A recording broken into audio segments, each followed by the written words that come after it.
what stood out to me is this Fidelity accepting or allowing customers to buy into Bitcoin through their 401ks is huge. A, because they're the first of the party on Wall Street to do something like that on a large scale. I do believe there's other venues where you can, you have to jump through some more hoops. This will open it up from a 1 to 2 lane road to a 6 lane highway, like driving through Jacksonville here. That's a big deal. Frank, let's have some fun here. When was the 401k invented? Do you have any idea if you had to guess? Was it, let me help you out here. Was it in the early 1900s? Was it the 1930s? Was it the 1950s? Or was it the 1980s? I told you I thought it was part of the New Deal 1930s, right? When you asked me, I think a couple of weeks ago, but it's not, right? It's actually more recent than that. Right. So I was looking at Northwestern Mutual, so mutual insurance company here, and they have a brief history of the 401k. It was actually created what they call by almost an accident when Congress passed the Revenue Act of 1978. It took until 1980 for the first 401k account. Actually, a tax guy was doing it for a client, pitching it to his client. He didn't like it, so they actually did it. Johnson Companies became the first company to provide a 401k plan to its workers. 1981, the IRS issued some changes, blah, blah, blah, blah, blah. That's pretty cool for 2 reasons. One, because the majority of people out there email us, Daniel at CurzioResearch.com and Frank at CurzioResearch.com. I do believe that most people would guess that they have been around longer than that. The other point to that is with Fidelity, the big juggernaut in the room, Frank. Last year, 23,000 companies use Fidelity as their administrator retirement plan, Frank. Okay? They have... How many is that? 23,000 companies. The company, Fidelity, administers plans with more than 20 million participants, and they have around $2.7 trillion in those accounts. I'm going to skip forward here. I liked your 1 to 2% thing. Here you go. About 2% of the 63 employers in a recent Plan Sponsor Council of America poll said they would consider adding crypto to their 401k accounts or their 401k menu.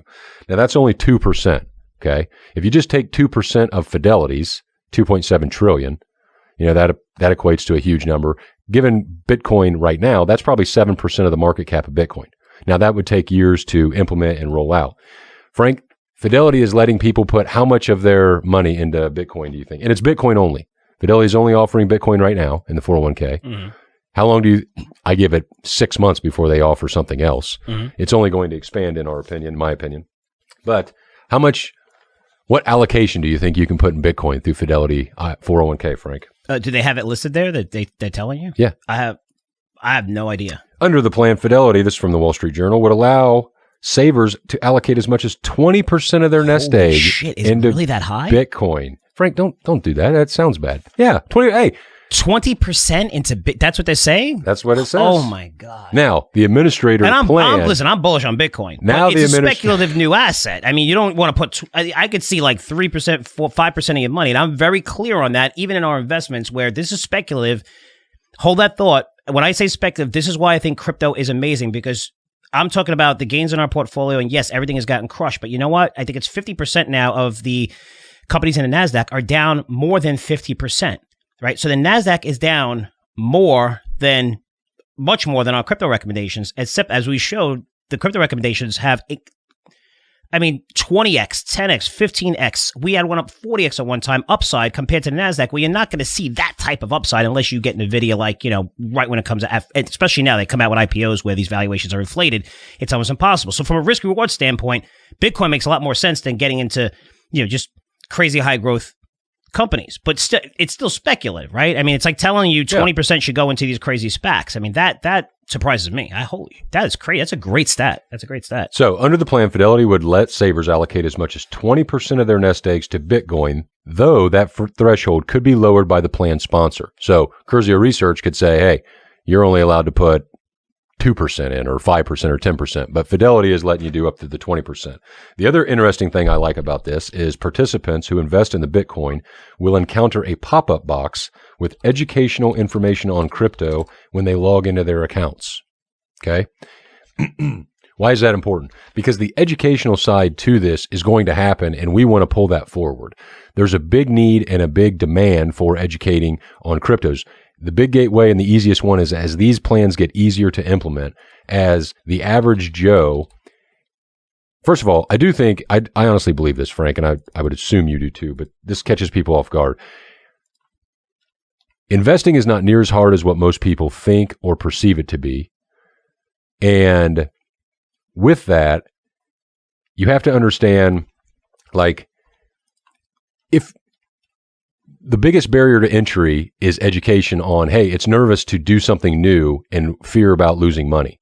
So as the big dogs, Wall Street, Fidelity, if every plan sponsor on that just starts seeing pop-up windows and says, oh, I can buy Bitcoin with a click of a mouse, and this is pretty easy through a trusted name I've been with for years, that is going to encourage and cause a lot of people to flow into the space. With that, you want to educate yourself on that because a rising tide lifts all boats. That is a tremendous momentum that's going to play out for years and years to come, in my opinion.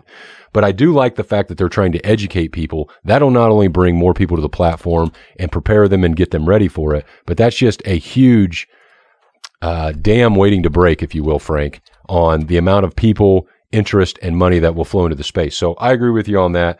The 20% thing I do think is fun. I think that that's good to be high on. But remember, this is allocating towards, or this is aiming towards younger generations. In fact, David Gray, who is head of the workplace retirement, Frank, titles are ridiculous. Titles are ridiculous. Yeah, Dave Gray works for Fidelity. Research, yeah. Let's put it that way. Yep. But he just, they highlight and say, we fully expect that cryptocurrency is going to shape the way the future generations think about investing.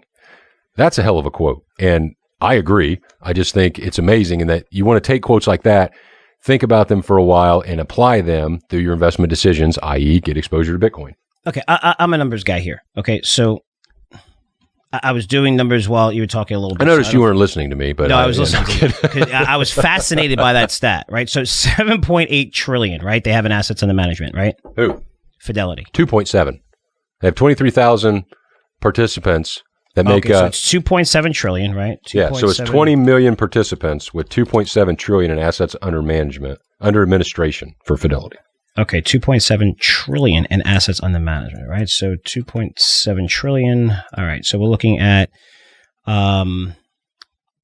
say if they did decide to put all that in there, how much is that? Is that 500? 20% would be what, about 500, right? 540, 50, whatever it is, $550 billion, right? Just Fidelity, right? So am I right? And my math right? So 20% of that would be around whatever. It's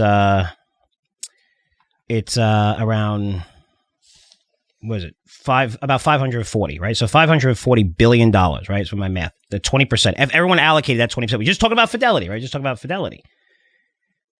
We're looking at, if they put that into Bitcoin, Bitcoin's current market cap is just $730 billion. Yeah. This is just Fidelity, right? This is just Fidelity. What about BlackRock? What about State Street? What about all these other companies? Charles Schwab, they all have trillions, right?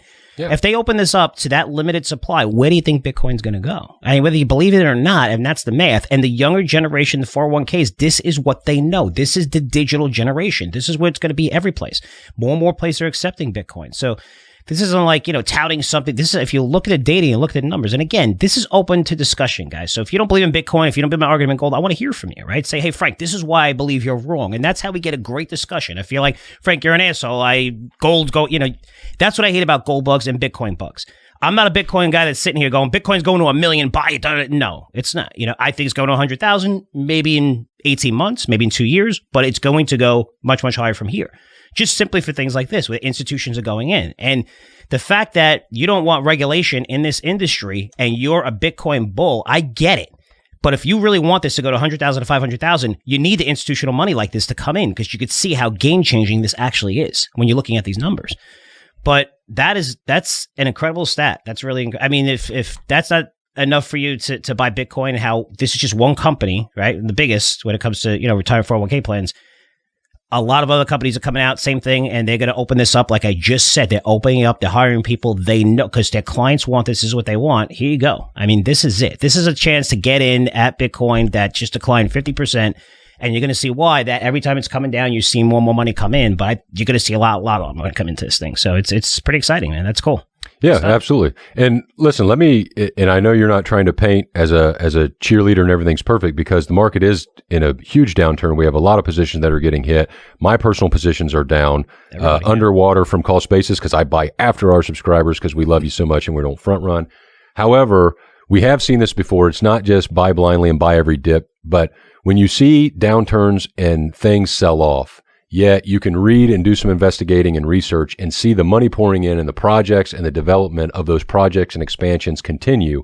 that's putting the odds in your favor for another rally, and that's when you want to be buy. We're not saying jump all in here, but it's saying take advantage of this and pay attention to what's going on right now. Yeah, the price is lower than what it was. You may be down, but if you're on the sidelines looking at what's happening, Fidelity obviously has faith in this asset class going forward because this is a week old out of the Wall Street Journal, I think. Just take that with a grain of salt, but don't, be open-minded, as you said, to a generational movement or a opportunity, I guess would be the better case.